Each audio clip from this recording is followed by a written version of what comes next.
Hi viewers, நான் தான் எஸ்விகேசன் சத்யம். இந்த வீடியோவில் ஃபீனிக்ஸ் இந்த படத்தோட திரையரங்கம் பார்க்க போகிறோம். இந்த படத்தை வந்து அனல் அரசு வந்து டைரக்ஷன் பண்ணியிருக்காரு. சூர்யா, விஜய் சேதுபதி, வரலட்சுமி சரத்குமார், சம்பத் ராஜா, காக்கா முட்டை, விக்னேஷ் பட்டு நிறைய பேர் இந்த படத்தில் நடிச்சிருக்காங்க. இந்த படத்தோட ஆன்லைன் கேட்டிங்கன்னா, குப்பத்தில் இருக்க ஒரு பையன் எப்படியாவது நம்ம லைஃப்பில் பெரிய ஆளாக ஆகணும்னு சொல்லி நினைக்கிறான். அதுக்காக எம்எம்ஏ வந்து வருது.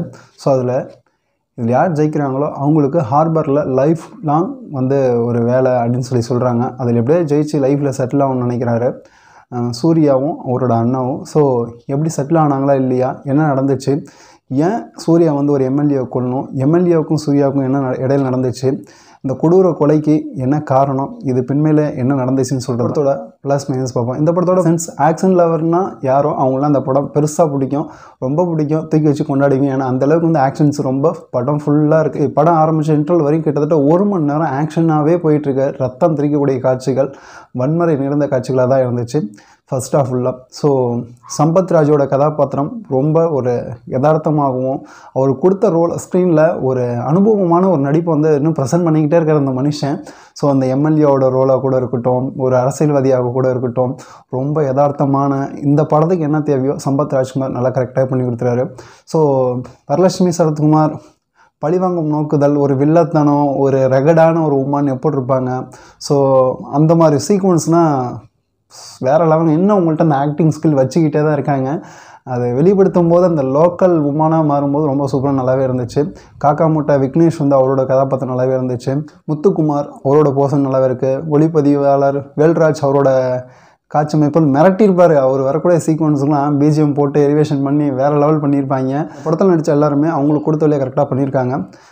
ஹீரோ சூர்யா, விஜய் சேதுபதி வந்து பார்த்திங்கன்னா ஃபர்ஸ்ட் ஹாஃபில் வராரு, எங்கேயுமே பெருசாக டைலாக்ஸ் இல்லை. செகண்ட் ஹாஃப்குள்ளே வராரு, ஒரு ஃப்ளாஷ்பேக், அந்த ஃப்ளாஷ்பேக்குள்ளே சில வசனங்கள், ஆக்ஷன்ஸில் பின்னி இருக்கார். எப்படி விஷாலுக்கு ஒரு பூஜை படமோ அந்த மாதிரி படம் ஃபஸ்ட்டு படத்தில் இருந்த ஆக்ஷன்ஸில் வந்து ரொம்ப பின்னி இருக்கார். அதுக்கான ஒரு உடல் மொழி, ஸ்லாங்ஸு, ஸோ அந்த ஐ கான்டாக்டு எல்லாமே வேறு மாதிரி இருந்துச்சு. அந்த ஜெயிலுக்குள்ளே நடக்கக்கூடிய அந்த சண்டை காட்சிகள்னால் மூஞ்சில் ஒரு துணியை போற்றி, ஸோ அவ்வளோ பெரிய பில்டப்பு. இப்போ இருக்க ஹீரோன்னா பெருசாக பில்டப்ஸை வந்து எதிர்பார்க்குறதில்ல. ஆனால் ஃபஸ்ட்டு படத்தில் இவ்வளோ பில்டப்ஸ் தேவையா, கொஞ்சம் குறைச்சிருக்கலாமோன்னு சொல்லிட்டு என்னோடய பர்சனல் ஒப்பீனியன். சாம் சிஎஸ் என்னங்க மனுஷன், இந்த படத்துக்கு என்ன தேவையோ அதை கரெக்டாக கொடுத்துரு. ஒவ்வொரு ஆக்ஷன் சீனுக்கும் ஒவ்வொரு பிஜிஎம்மை போட்டு வேறு ரகத்தில் கொண்டு விட்டான் மனுஷன்.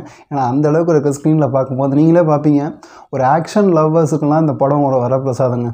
அபி நட்சத்திராவோட ரோல் ஓகே, ஆனால் இன்னும் கொஞ்சம் கவனம் செலுத்தியிருக்கலாம். ஏன்னா அபி நட்சத்திராவோட தொடர்பில் தான் இந்த கதையை வந்து மாறுபடுது. ஸோ ரொம்ப ஒரு முக்கியமான கதாபாத்திரம் இன்னும் கொஞ்சம் கவனம் செலுத்திருக்கலாம். அனல் அரசு வந்து பார்த்திங்கன்னா சண்டை காட்சிகளுக்கு எவ்வளோ கவனம் கொடுத்தாரோ அந்தளவுக்கு கதையில் இன்னும் கொஞ்சம் கவனம் செலுத்தியிருந்தா ஒரு வெற்றி அடையக்கூடிய ஒரு படமாக வந்திருக்கும் நான் நினைக்கிறேன். இப்படி அந்த சண்டை காட்சிகளில் கூட ரொம்ப யதார்த்தமான ஒரு ஒளிப்பதிவு கொடுத்து ஸ்க்ரீனில் ப்ரெசென்ட் பண்ணியிருக்காரு. எடிட்டிங் இன்னும் கொஞ்சம் கவனம் செலுத்திருக்கலாம். ஃபஸ்ட் ஹாஃபில் கொஞ்சம் கவனம் செலுத்தியிருந்தாங்க, இன்னும் கொஞ்சம் விறுவிறுப்பாக போயிருக்கும். விறுவிறுப்பாக வர வேண்டிய படம் தான் இன்னும் கொஞ்சம் விறுவிறுப்பாக வந்திருக்கும்.